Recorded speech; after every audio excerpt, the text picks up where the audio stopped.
Hello, everyone, and welcome. You are watching Eagle News International America. I'm Alan Basoyahe, coming to you from Los Angeles, California. Tonight, we have live updates from several of our correspondents from across the U.S. I'm Lynn Ramos in Washington, D.C.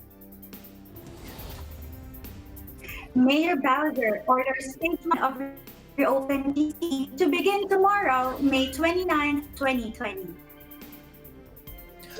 Mila Simbulan, Swarthmore, Pennsylvania. Public assistance programs that are available to families during the coronavirus public health emergency. Claudine Kadai in Kissimmee, Florida. Florida theme parks reopen with safety precautions in place. Nicole Padilla in Baton Rouge reports about Louisiana's April unemployment rate being lower than the national average. Lani Valdecantos, Las Vegas, Nevada, will report about if COVID-19 test results for Governor Sisolak will impact Phase 2 reopening. JP Era in Sacramento, California reports about how Sacramento steps forward in helping the homeless affected by the coronavirus pandemic. Plus, as promised, part 2 of our flower arrangement tutorial with EBC friend Lemmy Alagado of Central Oahu, Hawaii. And Project tonight, Ruby, Eyes to Shelter. we'll learn how to make the summer lemon agave fruit bowl with our very own Eliza Gonzalez Mangamot joining us live from her home in Washington, D.C. But first, this is how the world looks now. According to the Coronavirus Resource Center of Johns Hopkins University and Medicine, as of 3 p.m. Eastern Time Thursday, May 28, 2020, the number of cases of COVID-19 reported worldwide is now close to 6 million. This includes more than 1,700,000 in the US and more than 89,000 in Canada. Sadly, this virus has claimed more than 357,000 lives worldwide. This number includes more than 101,000 deaths in the US and close to 7,000 in Canada. Our coverage begins now. In the worldwide battle against COVID-19, scientists are investigating whether a century-old tuberculosis vaccine might offer some additional protection against the novel coronavirus. And Bulgaria, one of the world's leading manufacturers of the vaccine, is holding out hope of new markets for the many millions of doses it produces each year. Bacillus calmette-guerin, or BCG, was developed by two French researchers, Albert Calmette and Camille Guerin, in 1921 as a vaccine against tuberculosis, a lung disease that, according to the World Health Organization, is the world's top infectious killer and the cause of 1.5 million deaths globally every year.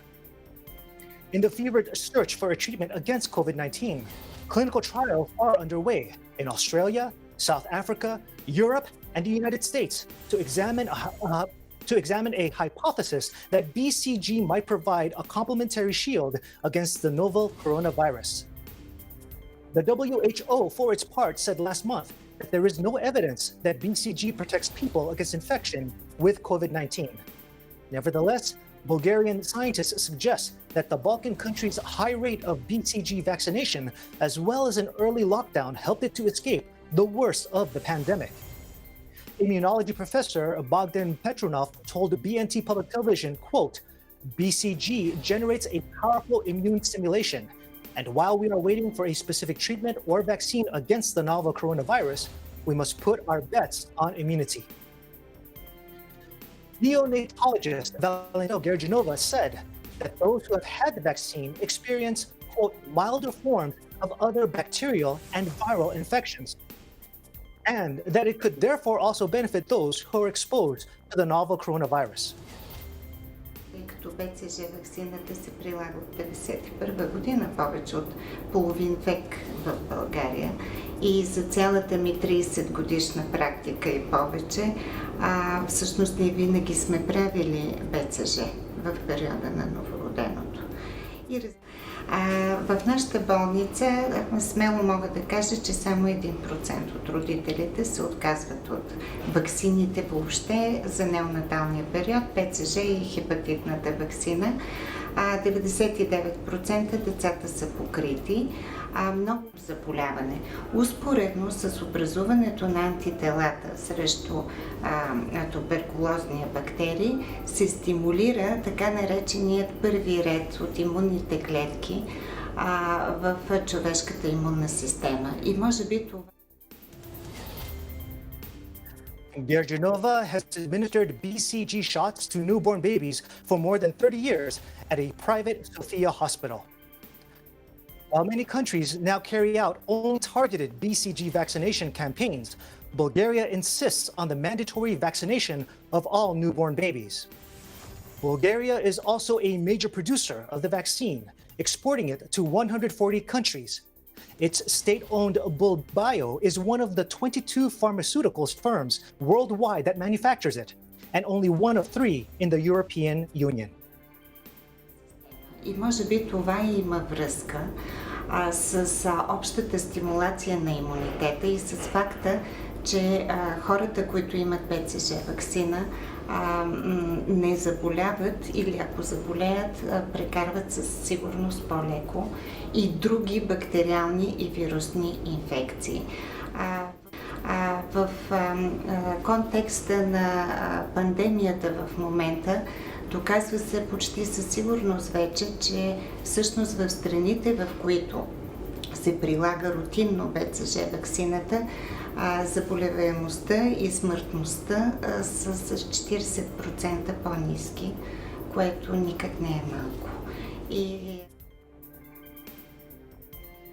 Bulgaria is also one of just 4 suppliers to the WHO, alongside India, Japan, and Denmark, for the United Nations anti-tuberculosis campaigns in Africa and Asia. Meanwhile, demonstrators gathered Wednesday for a second night of protests in the U.S. over the killing of a handcuffed black man by a policeman who held him to the ground with a knee on his neck. As dusk fell, police formed a human barricade around the 3rd Precinct in Minneapolis, where the officers accused of killing George Floyd worked before they were fired on Tuesday. They pushed protesters back as the crowd grew a day after police fired rubber bullets and tear gas on thousands of demonstrators angered by the latest seemingly needless African-American death at the hands of U.S. law enforcement. Minneapolis Police Chief Midaria Arradondo cautioned protesters to remain peaceful. So I know that there is currently a deficit of hope in our city. And as I wear this uniform before you, I know that this department has contributed to that deficit of hope. But I will not allow to continue to increase that deficit by re-traumatizing those folks in our community. So I am committed to making sure that we restore peace and security in our community. President Donald Trump in a tweet called Floyd's death, quote, sad and tragic. As outrage spread across the country over a bystander's cell phone video of his killing on Monday while in the custody of 4 white police officers. All 4 have been fired, as prosecutors said they had called in the FBI to help investigate the case, which could involve a federal felony civil rights violation. Minneapolis Mayor Jacob Frey calls for peace during a press conference and says he has requested the governor and state patrol's assistance after a second night of angry protests over the police killing of Floyd. In the coming days, we will have an all-out effort to restore peace and security in our city. I've authorized a unified command structure that allows our Chief Arradondo to utilize resources, personnel from other jurisdictions. We've requested assistance from the state, and we are thankful to the governor for the support, as well as from the state patrol. We must believe that we can be better than we have been. We must confront our shortcomings with both humility as well as hope. We must restore the peace so that we can do this hard work together. If you're feeling that sadness and that anger, it's not only understandable, it's right. It's a reflection of the truth that our black community has lived. While not from lived experience, that sadness must also be understood by our non-black communities. The case was seen as the latest example of police brutality against African Americans, which gave rise 6 years ago to the Black Lives Matter movement. Floyd had been detained on a minor charge of allegedly using a counterfeit $20 bill to make a purchase at a convenience store. When we come back, live updates from our Eagle News correspondents across the U.S.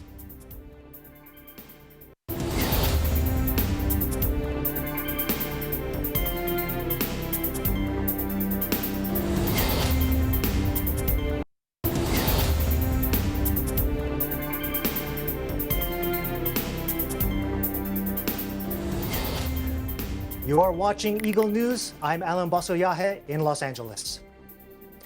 Mayor Elizabeth Bowser of Washington, D.C. orders Stage 1 of Reopen D.C. to begin tomorrow, May 29th. In Washington, we have Eagle News correspondent Imelin Ramos. Thank you, Alan.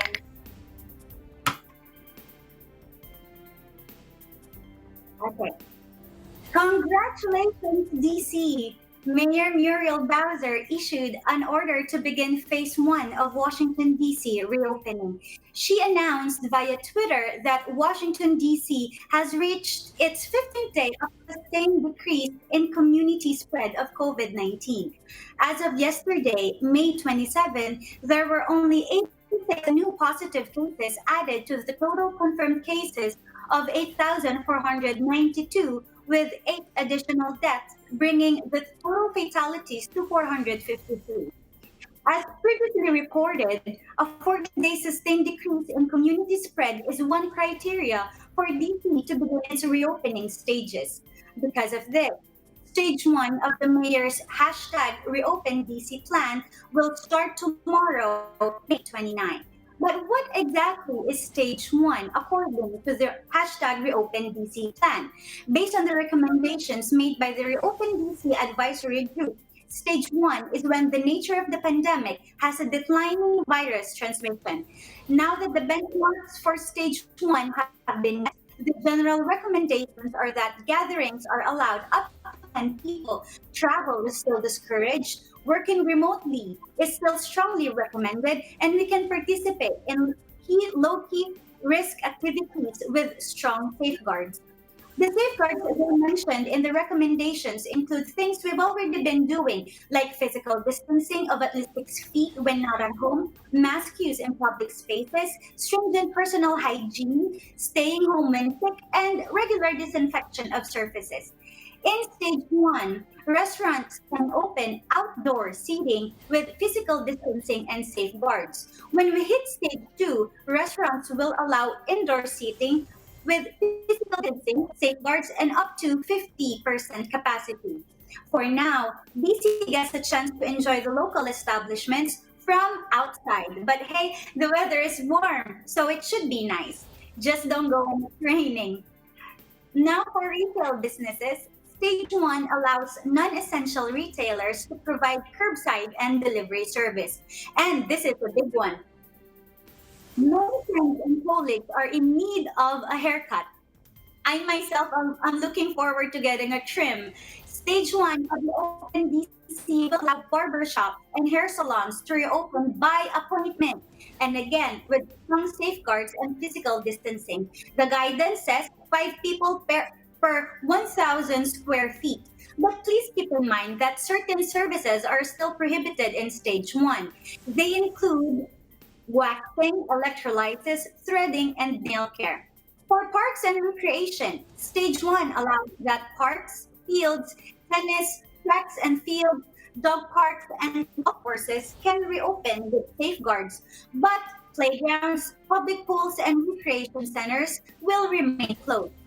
For those who are eager to return to their places of worship, Stage 1 recommends continued virtual worship services or groups of up to 10 people.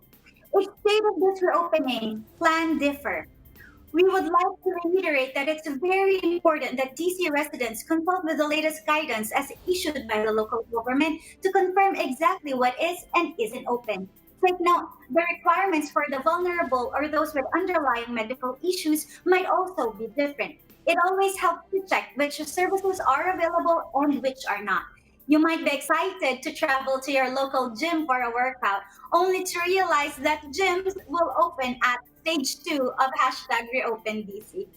In Washington, D.C., I'm Malin Bondos, Eagle News. We live in interesting times. Back to you, Alan. Thank you, Imelin, for describing what stage 1 will look like and what is open and what's still closed. What metrics would need to be met in order for DC to get to that coveted stage 2? Yes, Alan, thank you for the question. According to the order issued by the mayor, phase 1 will continue until July 24, but they can extend, modify, change that at any time. And the recommendations made by the Open Advisory Board, they don't mention an exact criteria as to when stage 2 would begin. However, on page 22 of their recommendation, it states, quote, stage 2 will begin once DC is experiencing only localized transmission, as in stage 1, DC helps monitor gating criteria regarding community spread and the capacity of DC's healthcare system, testing, and public health system, which should determine the timing of stage 2.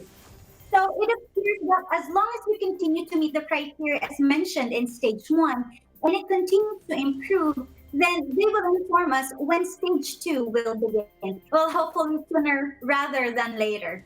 Alan? It's nice to hear that barbershops and hair salons are going to be reopening, so it's no longer a forbidden or criminal activity to go see your hairstylist.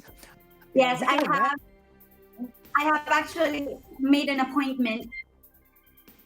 Right, that's what we were going to ask. With them opening, we can imagine there must be a mad rush to try to get an appointment at a barbershop or a hair salon. So, but you've already made your appointment, you said. I have made an appointment, but it was hard because my appointment was still 5 days in advance. I would have wanted it on Monday, but then they were booked, unfortunately. And so along those same lines of booking ahead to ensure your spot in line or your place there, once gyms reopen, are we also going to expect you to book ahead so you could hit the gym again? Next question, please, Alan. All right, your answer spoke to me loud and clear. Thank you so much, Imelin, for your report. Thank you for having me. In Pennsylvania, assistance programs available to families during the coronavirus public health emergency. In Swarthmore, Mila Simbulan has the story. Thank you, Alan. So let me tell you, Alan, a few years ago, Pennsylvania Department of Human Services was called Department of Public Welfare. But because of the stigma attached to it, it is now called Department of Human Services, or DHS. On her press release, the Secretary of DHS, Teresa Miller, reminded Pennsylvanians that public assistance programs continue to be available to families during this pandemic. Programs include the Supplemental Nutrition Assistance Program, or what we call SNAP, Medicaid, the Children's Health Insurance Program, or CHIP, other services specifically created in response to COVID-19, which includes the Emergency Assistance Program, or EAP, the Low-Income Home Energy Assistance Program, or LIHEAP, Recovery Program, and the Pandemic Electronic Benefits Transfer, or P-EBT programs. These programs help Pennsylvanians who have lost income or employment meet their basic needs until they are able to start to work again.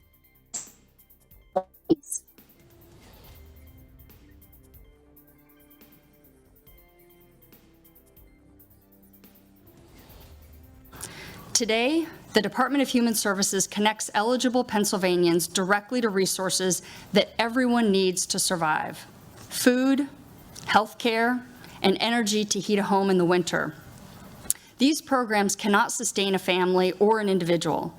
but they can make it possible to survive a storm and see better days. If ever there was a moment for us all to appreciate the importance of a strong, stable, and sufficiently funded social safety net, I think this is that moment. These programs are needed for many in the best of times, and they are critical in the worst. We cannot forget this when this moment passes. DHS role is to ensure that qualified Pennsylvanians who need help receive it and work to make sure that people will be able to access them.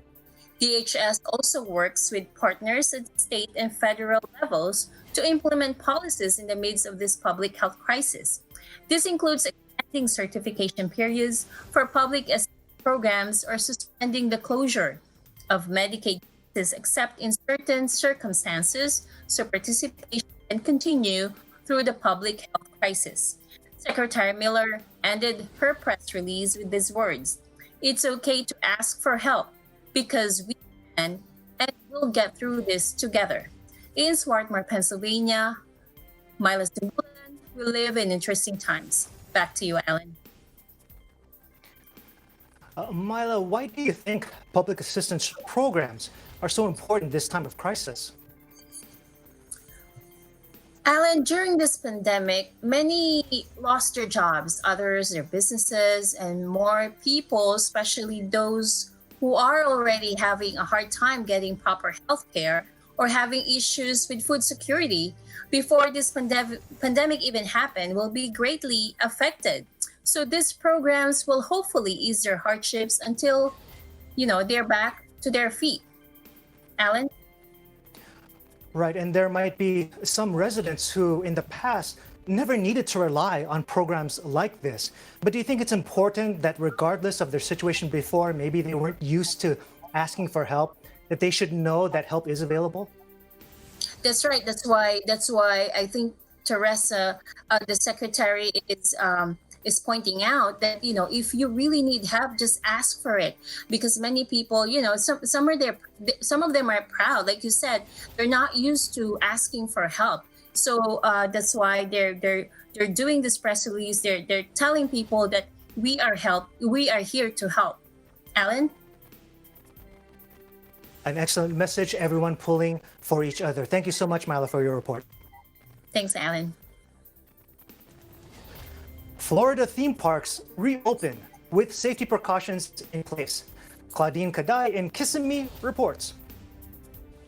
Thanks, Alan. There are a little over 53,000 COVID-19 cases in Florida as of 5 p.m. today.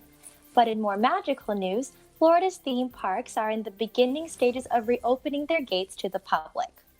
Universal Studios in Orlando, Florida is one of the first theme park giants to get official word from the governor to continue operations with the restrictions put in place by the CDC and recommendations of health officials. Such guidelines to be implemented by Universal Orlando include face covering, mandatory temperature checks, social distancing with aided use of floor markings, and limiting capacity on attractions and restaurants and stores. Cast members are also subject to undergo training for new procedures to keep surfaces clean, limit the spread of disease, and keep park goers safe when the park reopens on June 5th. Operations in Walt Disney World and in SeaWorld are also expected to resume after both parks have submitted their proposals for reopening to state officials. On May 27th, Disney parks have submitted their proposals to the Orange County Economic Recovery Task Force that describes their approach towards a phased reopening of their attractions, hotels, and stores. They include plans to implement strict protocols for limiting attendance and requiring park goers to secure a reservation in advance for tickets and admission into parks. With the adoption of these new safety procedures, Walt Disney World has proposed to start the tiered opening of their parks starting on July 11th of this year. SeaWorld has submitted plans to reopen a month earlier than Walt Disney World, hoping to open their doors once approved on June 11th of this year. Part of SeaWorld's proposal for reopening includes an employee appreciation event on June 10, the day before it is open to the public. Both parks will be implementing mandatory face coverings, temperature checks, and social distancing measures for their guests and employees as well. Another one of Orlando's popular theme parks is Legoland, which has been approved to open their gates on June 1st with the adoption of adjusted operating hours, 10 a.m. to 5 p.m. for all 7 days of the week, and 12 p.m. to 4 p.m. in the water park. The opening of their newest park feature, Pirate Island Hotel, was also delayed because of closures due to COVID-19 measures. It's set to open on June 1st as well.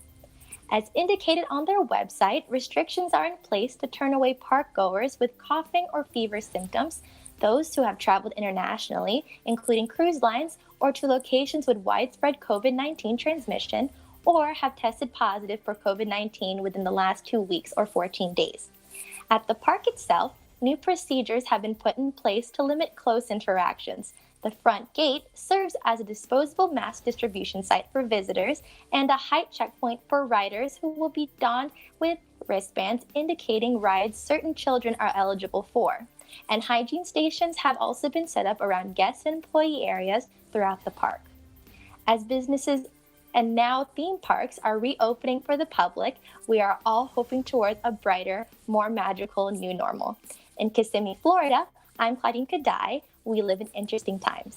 Back to you, Alan. Claudine, I know personally a lot of friends who have been going through Disneyland withdrawals. And so with Disney reopening soon, I guess nobody has to really purchase or book that ticket to China just to get a taste of Disney. That must be welcome news to people who are Disney fans. Yes, I myself am one of Orlando's biggest Disney World fans. So it's definitely a big excitement for everyone I know, so we can get back to the parks. Well, from someone on the West Coast who's never been to Disney World, I'm assuming that Disney World to you is a more magical place than Disneyland here in Anaheim. Am I correct in that, or what do you have to say? Yes, so I haven't personally been to Disneyland either, so I'm hoping to go in the next year once things open up. But definitely Disney World is close to home, so it's close to my heart. Okay, well, definitely you and I, maybe we can do a report together in Anaheim. Now, question, why is Disney choosing to reopen a month later than the other attractions? So information concerning why Disney is reopening a month later than other attractions has not been released officially by Disney, but it's safe to assume that it's because it's one of the more popular and more visited parks in the Orlando area, that adopting a later opening date is more suitable for preparations of the staff and the park runners to ensure everyone stays safe. Right. And we all know that Disneyland carries a reputation of being the happiest place on earth. Perhaps now they'll also carry the reputation of being the most sanitized place on earth as well. Yes, they will. Okay. Thank you so much for your report. We certainly enjoyed it. Thank you, Alan. Louisiana's unemployment rate in April was lower than the national average. In Baton Rouge, we have Nicole Padilla for the details. Thank you, Alan. On Friday, May 22, Governor John Bel Edwards issued a statement on the state's unemployment rate for the month of April, which is 14.5%. This is lower than the national rate of 14.7%. Governor John Bel Edwards stated, "We are committed to helping our people and our businesses get back on their feet in the safest way possible as soon as possible. We know that Louisianans are hardworking and want to work. Now more than ever, we must be united in our efforts to keep the coronavirus at bay in order to get our economy moving forward for our employers, workers, communities, and state." The Louisiana Workforce Commission has also helped in assisting unemployed residents by continuing to work with employers to provide grants for on-the-job training and to help connect employers with people who have lost their jobs. Businesses in Louisiana have also received aid through the Federal Small Businesses Administration. Additionally, June 1st marks the start of hurricane season in Louisiana. The governor also encouraged residents to visit the website getagameplan.org for tips on emergency preparedness. He advises to include items like mask and hand sanitizer into your emergency or first aid kits. In Baton Rouge, Louisiana, I'm Nicole Adeline Padilla, Eagle News. We live in interesting times. Encouraging news coming out of Louisiana. Thank you, Nicole. Up next, more updates from our correspondents. We will return shortly. Stay with us. This is Eagle News.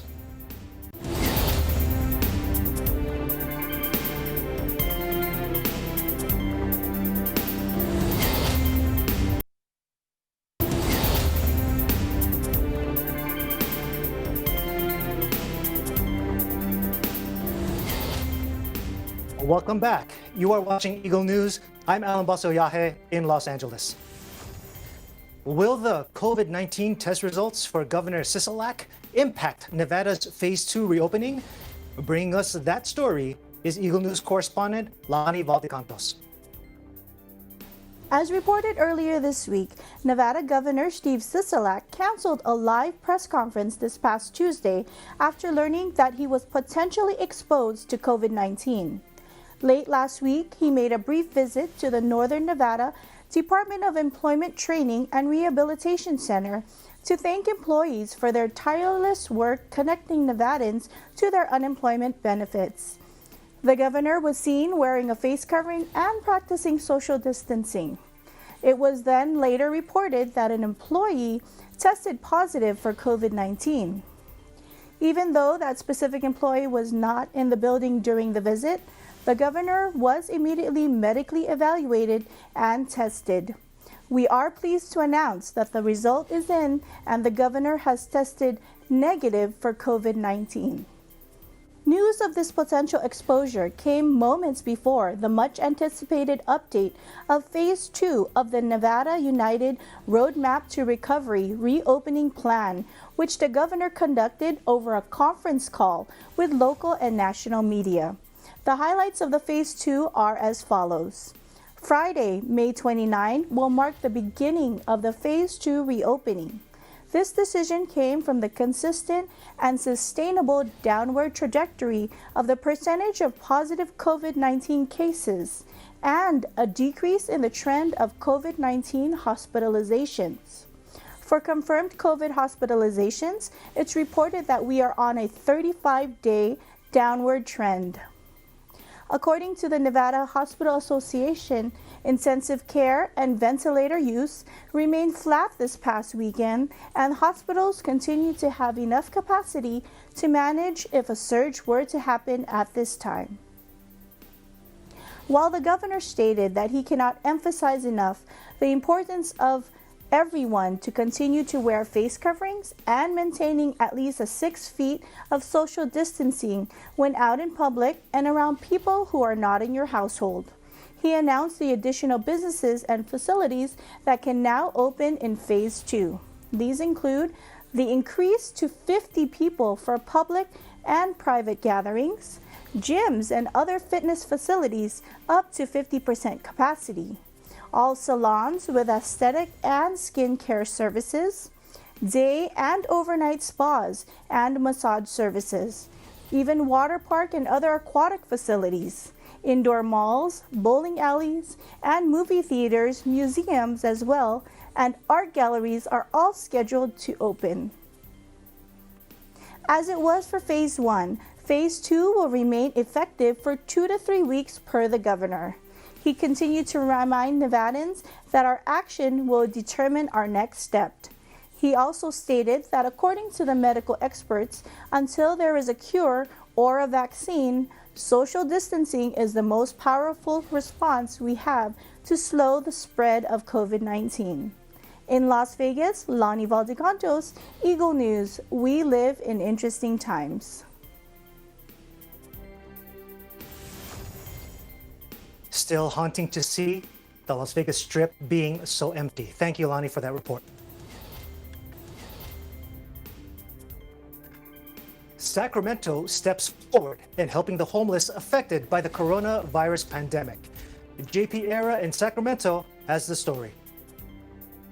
In Sacramento, different organizations are striving to make lives easier for members of the community during these times of hardship. One organization, known as Sacramento Steps Forward, has been very active in alleviating the distress put on those who may already be experiencing hardships from homelessness. Sacramento Steps Forward's mission, as outlined on their site, is to end homelessness in the region by providing resources and connecting people to services to be able to find support, stability, and long-term housing. In the midst of this pandemic, they are also on the homelessness COVID-19 response team. This team is part of the county and city emergency and public health response. Through this, they are working closely with those who are homeless to ensure that they are receiving the support and services that they need, such as testing and keeping the existing shelters safe. On their site at sacramentostepsforward.org, they publish weekly progress reports about different actions taken during that previous week. Some of the things that are included are updates on care centers and trailers that are open. These care centers and trailers act as preventative quarantine and medically supported isolation areas for the homeless who may be COVID positive, showing symptoms, or may be highly vulnerable. Other services that are being provided include ensuring those living outdoors that they have access to sanitation areas and also food. Organizations such as Loaves and Fishes and Sacramento Covered, along with volunteers, deliver these meals to these encampment sites. To ensure safety at these existing emergency shelters, COVID tests are being administered by medical partners at these sites. In perilous times like these, people's lives from the homed and also the homeless are changing from day to day. Organizations such as Sacramento Steps Forward and the Homelessness COVID-19 Response Team, along with members of the community, are striving to help everyone get through each day. In Sacramento, JP Era, Eagle News, we live in interesting times. Thank you, JP. When we come back, part 2 of our flower arrangement tutorial. We will return shortly. Stay with us. This is Eagle News.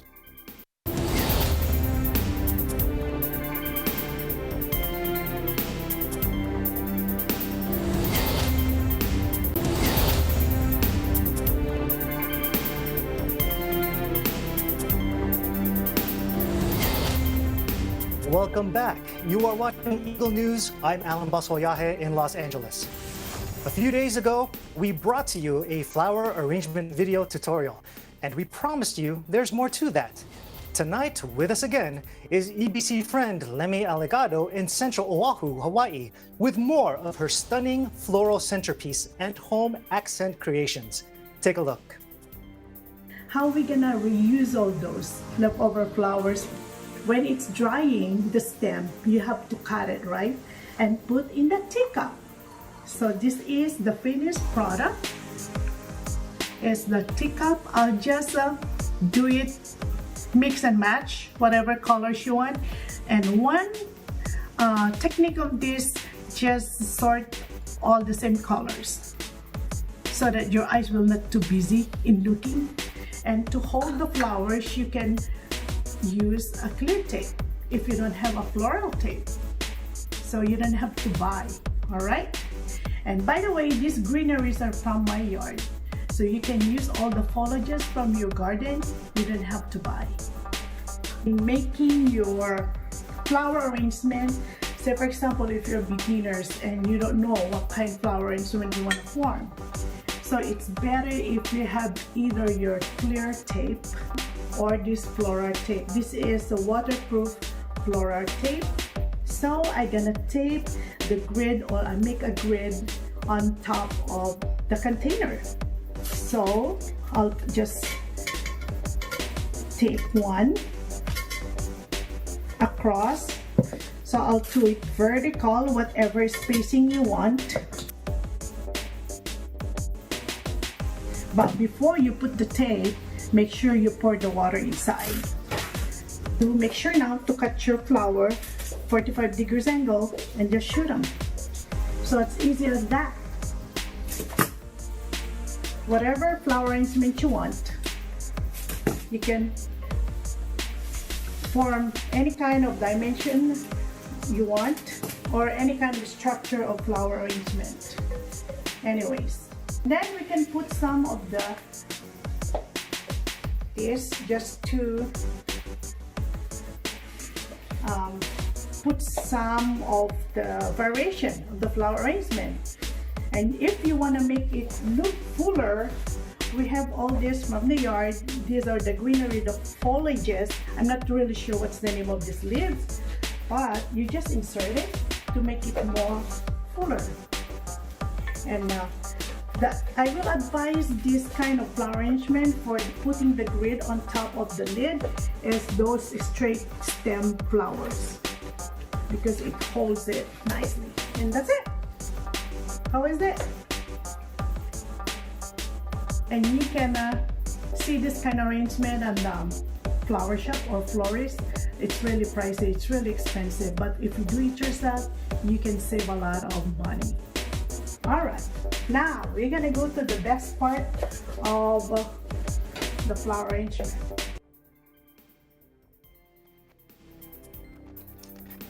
Splendid work, Lemmy. As someone who doesn't drink tea, I finally know what to do with that tea set in my cupboard that's just been collecting dust. Because there's a part 3 tutorial coming to Eagle News International America this Sunday, you also want to stay tuned for that. And now, we're going to learn how to make a very refreshing lemon agave summer fruit bowl.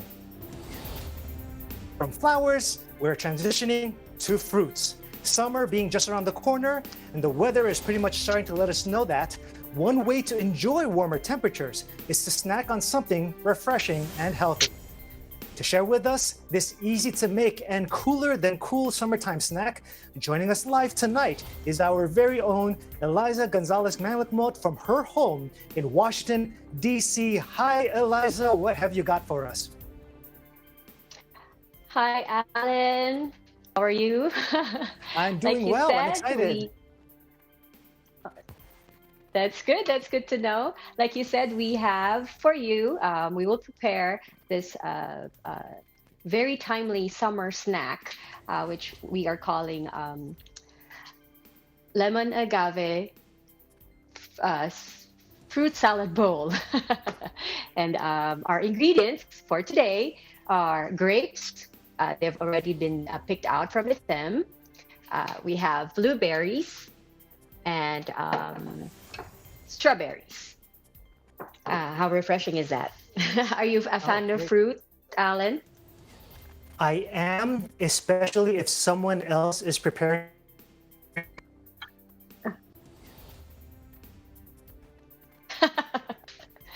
Okay, so we will prepare. I will prepare them for you, and maybe when you have time to go to the store, get some fruits that you like, and you can prepare them.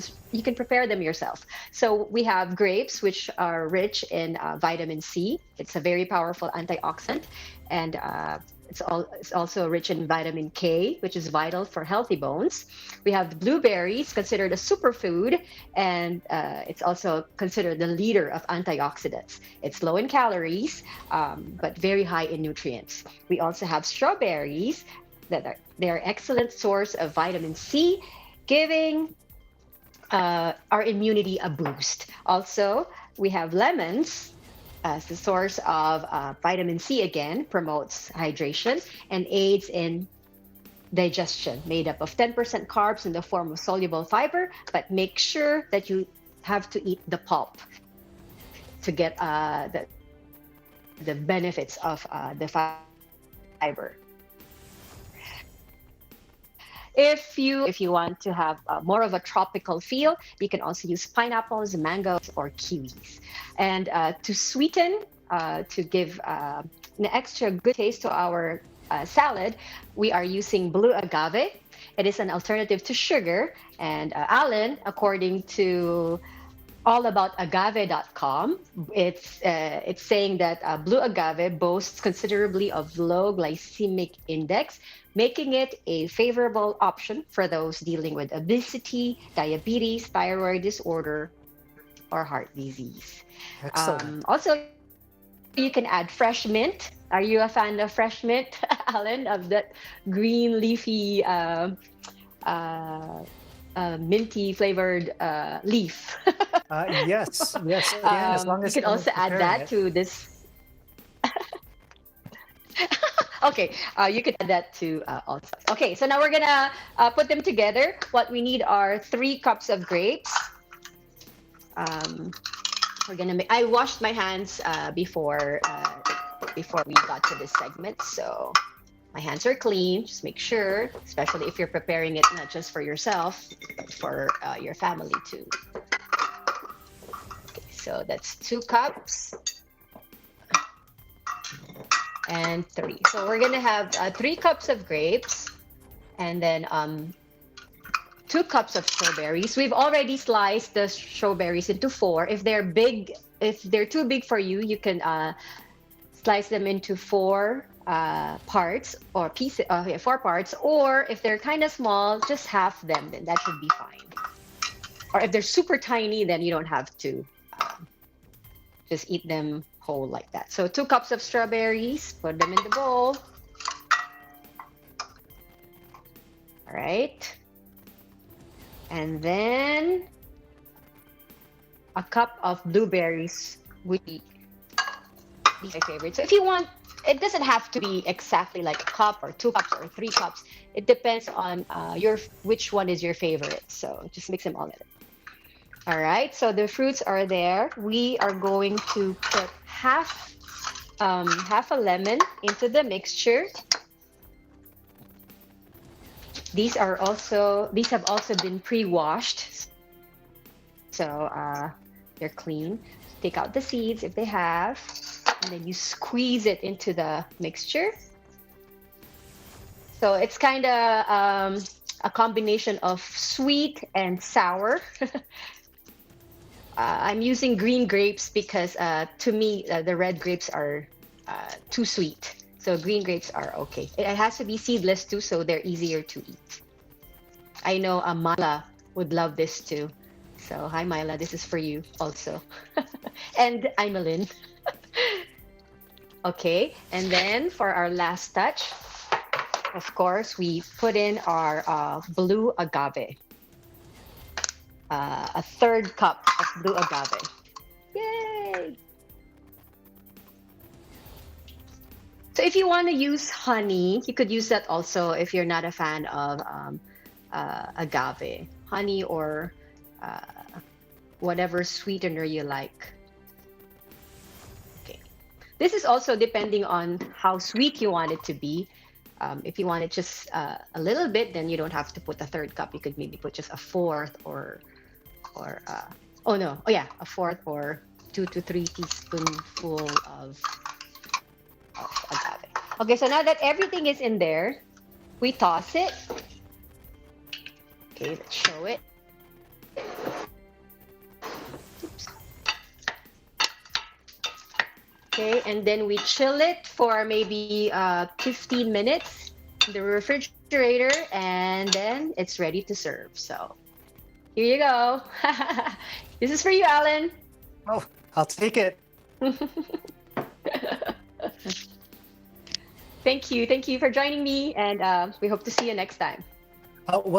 Eliza, before we let you go, we have a few questions. So, is this normal, healthy? Is this normal, healthy fare for your family?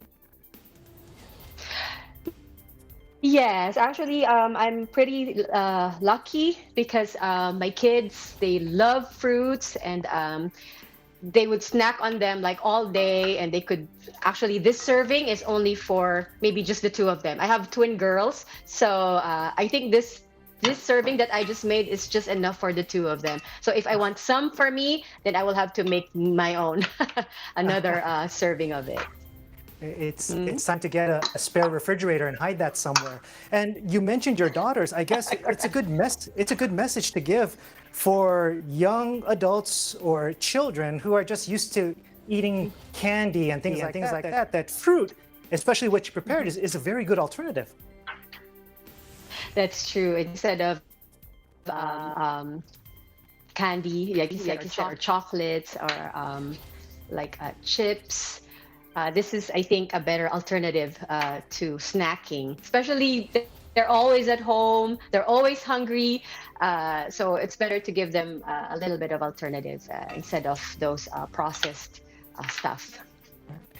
And now I have a final question for you. It's of a personal nature. It's very important to me.